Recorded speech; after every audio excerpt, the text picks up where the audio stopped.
Olá pessoal, estou aqui mais uma vez no canal Helena Abreu para falar hoje sobre a resolução de problemas. Nós vamos ver os tipos de problema, nós vamos ver o que é empecilho para o aluno em relação à resolução de problemas, como o professor poderá ajudar o aluno nessa resolução de problemas. Muitas vezes a gente dá o problema e pensa que o aluno está preparado para fazer aquele problema. O problema é que não é bem assim. Ele não conhece a linguagem do problema, a linguagem que o problema está. Ele muitas vezes não sabe ler e interpretar. E essas coisas todas nós temos que ensinar. Eu vou agora fazer um compartilhamento de tela para a gente fazer uma apresentação e eu vou procurar e vou deixar isso tudo gravado para vocês verem depois. Tem coisas, inclusive, que vocês vão ter que pesquisar, ok?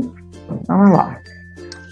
Muito bem. Ensino de resolução de problemas. A resolução de problemas é uma metodologia de ensino empregada com êxito em outros países, como Estados Unidos, França e etc., desde 1980, onde eles não ensinam as operações, eles ensinam as operações por meio de problemas. Eles dão problemas para ensinar as operações. Aqui no Brasil a gente costuma fazer o contrário, ensina as 4 operações para depois dar problemas. Inclusive, o que acontece? Acontece que eu dou adição e depois dou um monte de problema de adição. O garoto não tem nem o trabalho de ler o problema, ele pega um número, bota embaixo do outro e soma. E acerta, claro. Aí dou subtração, faço a mesma coisa, dou um monte de problemas de subtração. O menino bota um embaixo do outro, subtrai e pronto, acertou o problema. Isso não faz desenvolver raciocínio lógico de ninguém. Então, outros países já descobriram que dar o problema para ele descobrir qual operação fazer é mais interessante do que simplesmente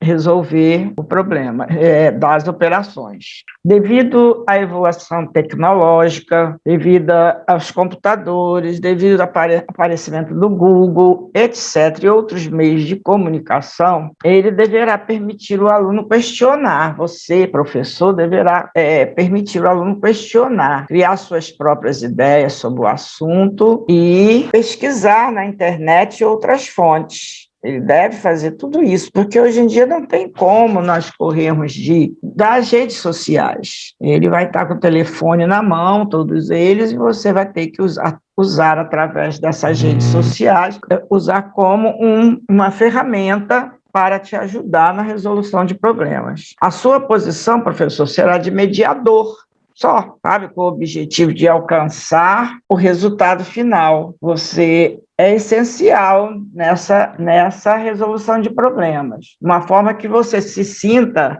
é claro que você vai ter que estar mais preparado, você tem que estar se sentindo seguro para passar essa segurança para o seu aluno, porque em algum momento ele vai precisar da sua ajuda, mesmo para as redes sociais. Para isso, você vai ter que planejar um pouco mais para saber que problema dar para ele.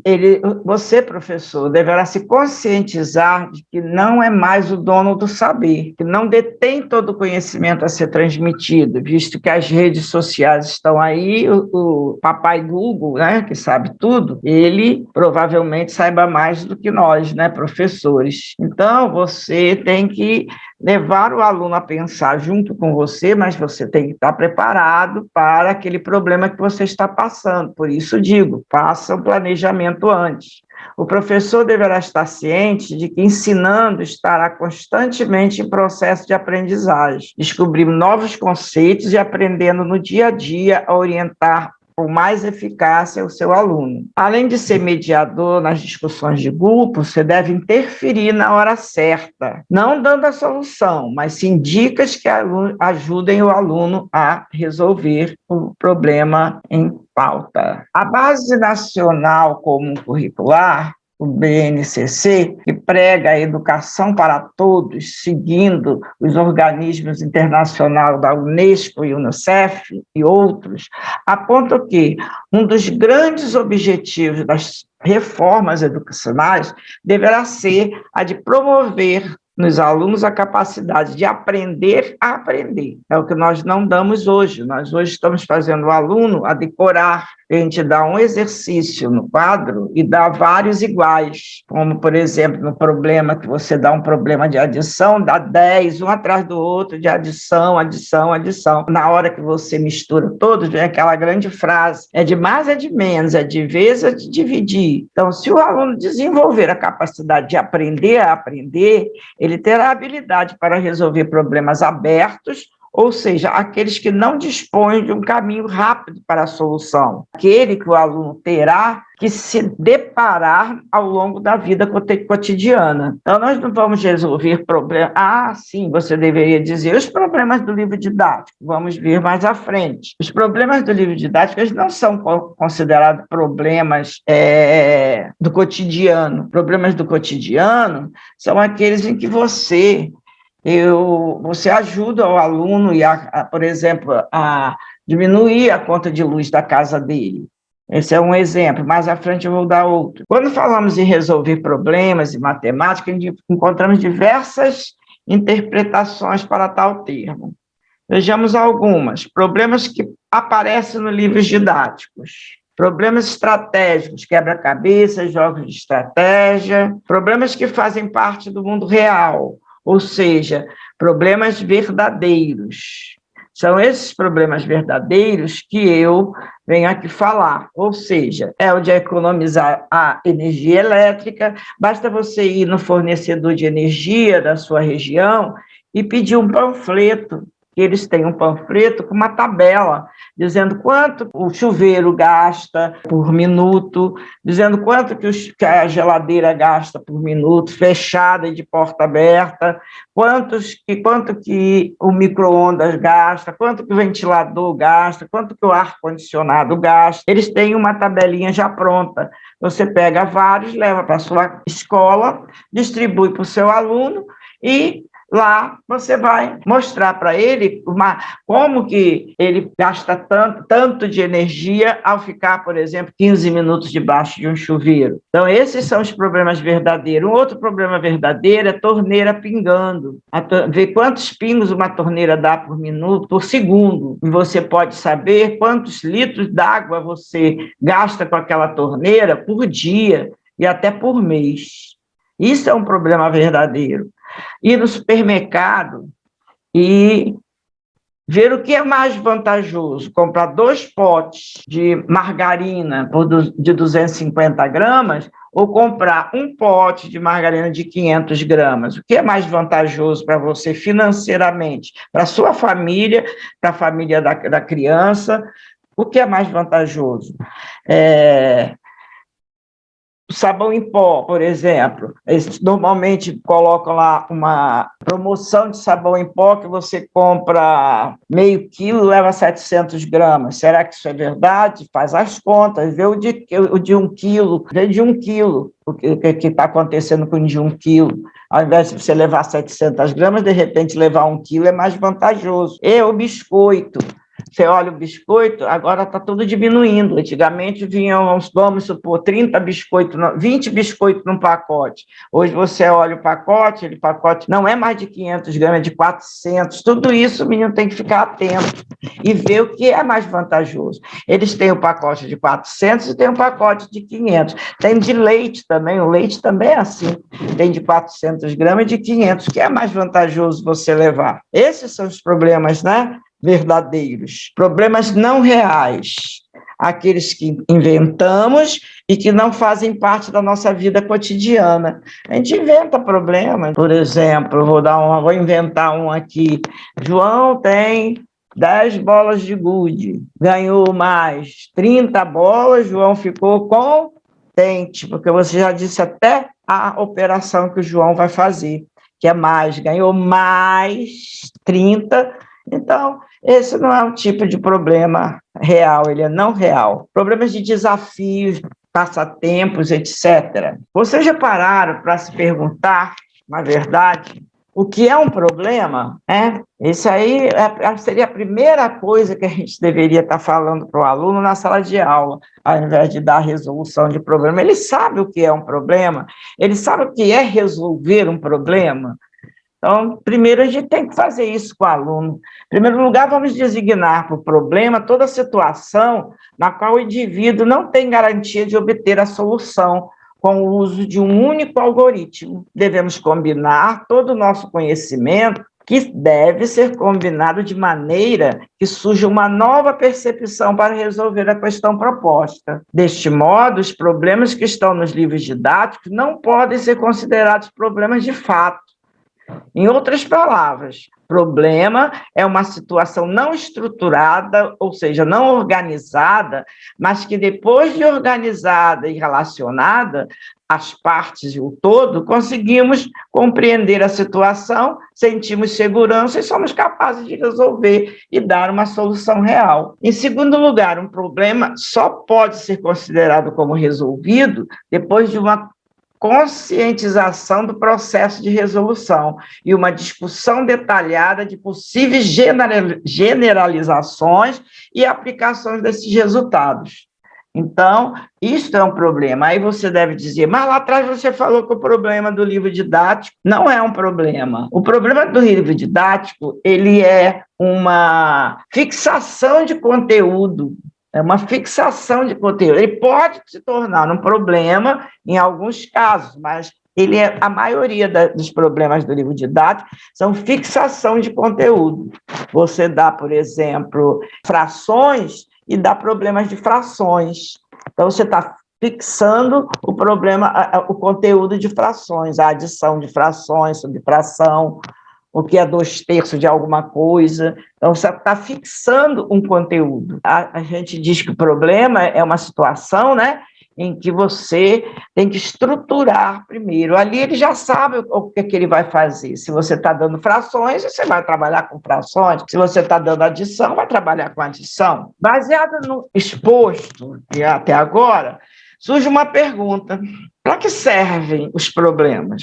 Aí o menino ia responder: para nada, né? Serve só para encher a nossa cabeça de besteira, serve só para isso. Não, os problemas servem para muita coisa. Os problemas bem trabalhados pode até salvar a vida de uma criança, porque faz com que o raciocínio lógico dele fique mais desenvolvido. O problema não deve criar embaraços ao aluno, mas sim prepará-lo para a vida prática, dando subsídios de organizar suas ideias, desenvolvendo dessa forma seu raciocínio, para que o mesmo seja usado em qualquer situação cotidiana. O problema deverá deixar de ser o problema do livro didático ou do professor e deverá transformar-se em problema do aluno. Portanto, é interessante que você fale para o aluno que ele pode construir um problema e trabalhe isso com ele na sala de aula, o problema que ele constrói. Vamos construir um problema junto com a turma inteira ou em grupo. Normalmente eu gosto de trabalhar problemas em grupo, porque quando eu respondo, quando eu dou a resposta não é minha, é do grupo. Então eu não fico com vergonha de errar. Então eu gosto muito de trabalhar problemas em grupo. É pela resolução desses problemas significativos que o aluno virá a gostar de matemática e atribuirá a essa disciplina a sua real importância, formando através deles um raciocínio rápido que o capacitará, inclusive, a evitar um acidente de trânsito. Porque se ele tem um raciocínio rápido, ele pode dar um pulinho para trás, o carro passar e ele não ser atropelado. Ele tem condições de saber em que velocidade o carro está vindo, para saber se pode ou não atravessar. Isso tudo ele vai desenvolver através da resolução de problemas. Para que servem os problemas?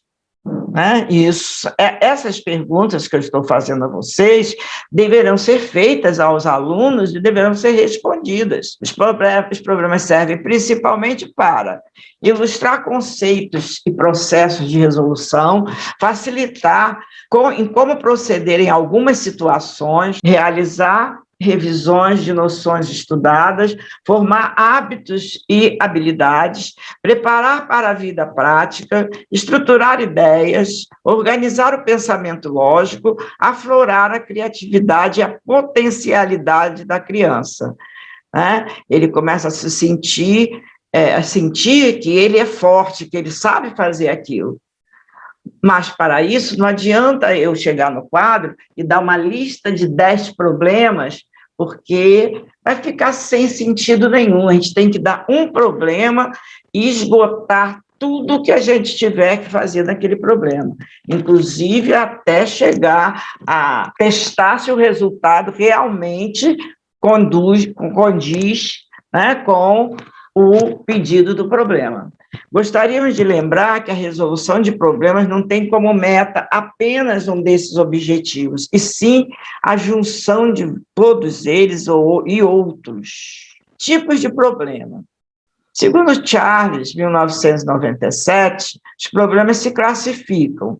Exercícios de fixação, que fixam conhecimentos adquiridos, são aqueles problemas do livro didático, que foi falado lá atrás. Problemas de cálculo simples ou de simples tradução, problemas de cálculos complexos ou de tradução complexa, problemas de processo, onde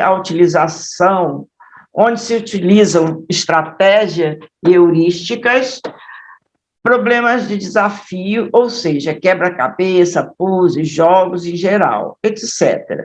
Problemas rotineiros, problemas não rotineiros, problemas reais, problemas criativos, e são os que são chamados problemas não reais. Aí você me perguntaria o que era heurística. Consiste numa série de conhecimentos que proporcionam uma rápida solução para algum problema ou dificuldade, com o menor gasto de energia ou esforço da parte daquele que o resolve. Então, nós temos que ver a solução de vários alunos da sala para ver qual é a solução mais heurística, né? Vamos dizer assim, dada, porque é aquele que fez mais rápido, que foi pelo caminho mais rápido, que fez em menos tempo. Então, nós temos que ver todas as soluções, mesmo que elas estejam erradas, a gente vai discutir esse erro na sala de aula. Por que errou? Por que está errado? E não vamos dizer que o aluno, você errou porque você é burro, de jeito nenhum, né? Enquanto ele está no processo de aprendizagem, problema para ele é uma coisa muito difícil. Então, nós temos que dar condições de que ele cresça na resolução de problemas. E, aos poucos, ele vai vendo que ele é capaz de resolver problemas.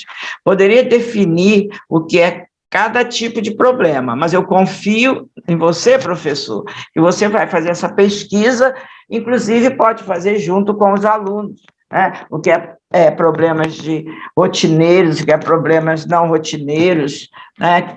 Você pode muito bem fazer esse tipo de pesquisa junto aos alunos. Fatores que influenciam na resolução de problemas.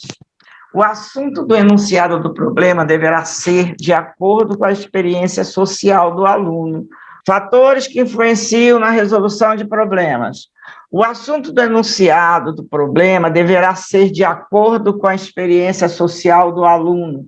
A vida na comunidade, por exemplo, se ele é da comunidade, a vida dele na comunidade. Se ele é de uma sociedade mais evoluída, também tem que se dar problemas. Isso não quer dizer que para o riquinho a gente não possa dar problema de comunidade, e nem para a comunidade a gente não pode só dar problema de riquinho. Pode sim, mas tem que envolver o entorno dele, sabe? O entorno dele, ou seja, tem mais pessoas da comunidade na sala, vamos desenvolver problemas da comunidade, porque ele fica mais interessado quando fala do dia a dia dele. A compreensão da leitura do enunciado, o vocabulário deve estar à altura da capacidade do aluno, ou seja, não adianta, a gente tem que ver se o palavreado, a forma, as palavras que estão no enunciado do problema, se ele entende, se ele compreende aquilo, senão um dicionário ou mesmo, dicionário não se usa mesmo, vamos utilizar a máquina, vamos utilizar o Google para ver o que quer dizer, por exemplo, compreensão, né? Enunciado, que tem que ver esse tipo de coisa, porque às vezes ele não sabe o que significa essas coisas. Um outro fator que interfere é a prática da realização das operações. Será que ele sabe adicionar? Será que ele sabe subtrair? Será que ele sabe multiplicar? Será que ele sabe dividir? Isso daqui é uma coisa que a máquina de calcular resolve, entendeu? Essa prática, a máquina de calcular resolve. Depois que ele souber no problema qual conta fazer, sabe? Aí é fácil. Por exemplo, vou dar um exemplo de um probleminha que é fácil para ser usado. Joãozinho vai na farmácia pesar o gato. Chega lá, ele bota o gato em cima da balança, a balança é daquelas que você bota e tem que olhar em cima quanto deu. Ele bota o gato na balança, quando olha, o gato já foi embora. Ele vai atrás do gato, pega o gato de novo, bota lá, quando ele olha, o gato já foi embora. Aí ele diz, eu vou te amarrar aí. O dono da farmácia diz, não pode, eu mandei tarar a balança ontem. Você não pode fazer isso. Aí o Joãozinho está com problema, isso aí é um problema. Mas o que fazer agora? O rapaz da farmácia, né, perguntou, Joãozinho, o que você vai fazer? Ele, como não está acostumado a resolver problemas, ele disse, não vou poder pesar o gato. Aí o moço da farmácia resolveu ir puxando dele o que ele poderia fazer, até que ele chegou à conclusão que ele podia subir com o gato no colo, pesar os dois, depois subia na balança, pesava só ele e fazia uma conta de subtrair entre o peso dos dois, o peso dele, e descobriria o peso do gato. Nesse momento, é só dar a máquina na mão dele, porque ele já descobriu qual a conta que tem que fazer. Então, isso é importante, saber se ele sabe ou não fazer a operação que envolve o problema, e se não souber, por que não fazer problemas, resolver problemas com a máquina de calcular? Outra coisa, outro fator é o tempo necessário à resolução do problema. Muitas vezes a gente não dá tempo o bastante, cada um precisa do seu próprio tempo. A gente, daqui a 10 minutos eu vou resolver no quadro. É pouco. Vai de grupo em grupo, dê sempre problemas em grupo, vai de grupo em grupo, vê se eles já conseguiram resolver, porque nem todo grupo vai ter o mesmo tempo. Outro fator que influencia na resolução de problema é o desconhecimento do assunto abordado no problema. Se você, por exemplo, falar nas galáxias, quer dizer, o aluno não tem nem noção do que é isso, falar em Saturno, em Netuno, nos satélites em si, ele não tem noção do que é isso. Você está falando e ele está voando. Então, você tem que botar um assunto que seja abordado no problema, que seja de conhecimento dele, né? Não vamos falar sobre coisas que ele nem entende, né? Sobre coisas, por exemplo, quer dizer, o aquecimento global. Você já sabe se ele entende alguma coisa de aquecimento global? Se ele não entender nada de aquecimento global, você dá um problema de aquecimento global, como se o menino não sabe nem o que é isso? Ok? Então, agora nós vamos passar, depois dos fatores que influenciam na resolução de problemas, nós vamos passar para as dificuldades e deficiência dos alunos na resolução de problemas. Esse é uma parte bastante interessante, que a gente deve levar bastante em consideração. O aluno não sabe ler, isto é, não interpreta corretamente o que foi pedido, ele não sabe ler, não sabe interpretar. Então, a gente deve botar o problema no quadro, ler junto com a turma, interpretar, tirar os dados do problema, e daí ir puxando deles uma solução para esse problema. No segundo lugar, eles desconhecem o que as palavras significam, as palavras são inadequadas para aquele aluno. Então, você pode ter o uso do dicionário, que não se usa mais, eu estou aqui falando só toda hora em dicionário, mas o uso do Google para descobrir o significado das palavras que envolvem o problema. Não são capazes de ver mentalmente, visualizar o problema. Eles têm medo de errar, de ser ridicularizado pelos colegas. Eles têm medo. Por isso, eu volto a falar, sempre que você resolver problemas, resolva problemas em grupo, porque não é o menino que erra, e sim o grupo que erra, tá? E o grupo errando, ele não tem medo de falar.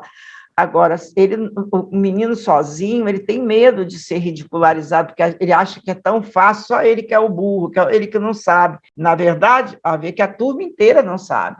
Uma outra dificuldade é não não tem capacidade para compreender o problema, copia errado, sabe? Muitas vezes ele copia do quadro errado, falta um pedaço do problema.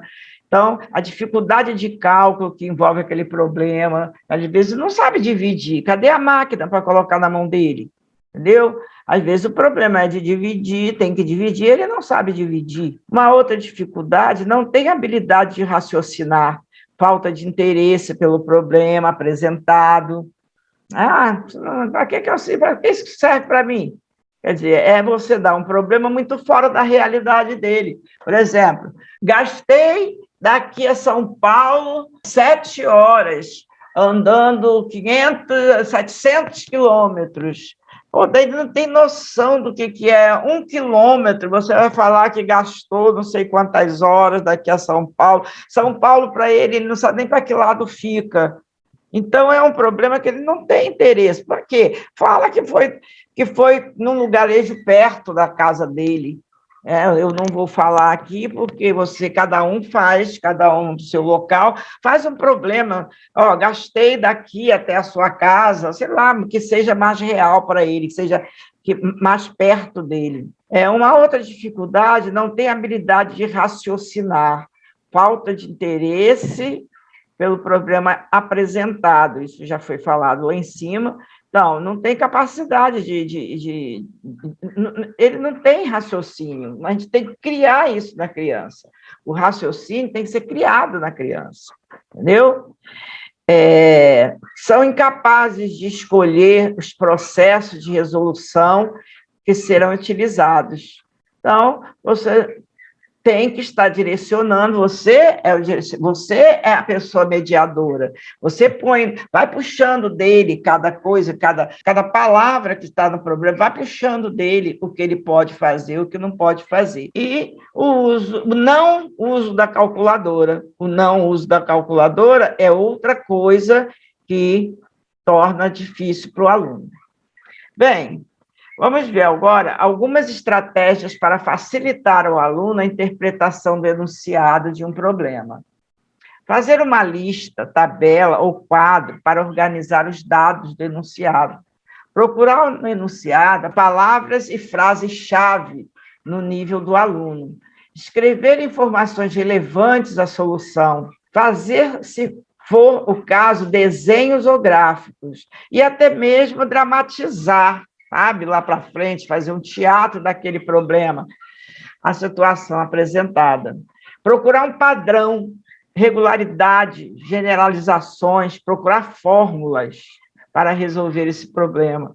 Trabalhar no sentido inverso, de trás para frente, levar o aluno a propor um problema, também é uma coisa bastante interessante. Transformar o problema em uma unidade, para saber quanto custa 20. Às vezes você dá 8 unidades, custa tanto. Manda ele transformar em uma unidade para saber quanto custa 20. Resolver problemas em grupo sempre dá maior confiança para o aluno. Usar a máquina de calcular para resolver, para conferir os resultados encontrados no cotidiano, eliminando assim um grande obstáculo para o aluno. Como fazer com que o aluno não faça grandiosa pergunta, é de mais ou de menos? Bem, nesse caso, eu falo para vocês o seguinte: quando você der adição, não dá apenas problemas, João ganhou mais, não sei o que lá, não. Usa outros verbos, como juntar, unir, reunir, adicionar, totalizar, acrescentar, incorporar, somar, ter a mais, dando ideia de subtração. No final desta apresentação, eu botei exemplos de problemas que dá ideia de subtração. E problemas de subtrair, nós vamos usar outros verbos, como retirar, diminuir, quebrar, dar, subtrair, perder, descontar, reduzir, cortar, falta para, diferença, ter a menos, dando ideia de adição. E no final dessa apresentação também tem um problema que dá ideia de subtração, que dá ideia de adição. Problemas de multiplicação, você pode utilizar a duplicar, triplicar, dobrar, redobrar, quadruplicar, reproduzir, totalizar. Problemas de divisão: repartir, distribuir, partir, fracionar, fragmentar, separar, dividir, retribuir, agrupar, etc. Bom, esses são alguns verbos que a gente pode dar problemas utilizando estes verbos também, para minimizar aquela pergunta que foi feita lá atrás. É de mais ou de menos? É de vezes ou de dividir? Lembre-se, não aprendemos matemática para resolver problemas, mas afirmamos que é resolvendo problemas que se aprende matemática. Maria Inês Diniz. Bem, esse texto foi produzido por Helena Maria de Abreu, foi utilizado Didática da Matemática de Ernesto Rosa Neto, da editora Ática, foi baseado nos BNCCs e na minha própria experiência de sala de aula. Então, pessoal, aqui eu termino esse vídeo, espero que vocês tenham gostado e que eu tenha contribuído para que o seu aluno perca um pouco do medo da resolução de problemas. Você deve se inscrever no meu canal, porque no próximo vídeo eu estarei colocando alguns problemas, alguns desafios para você estar trabalhando com o seu aluno. Eu vou colocar os desafios, vou dar um tempo para você resolver e vou dizer o dia que eu vou dar a resposta. Então, se inscreva no meu canal, Helena Abreu, e até o próximo vídeo.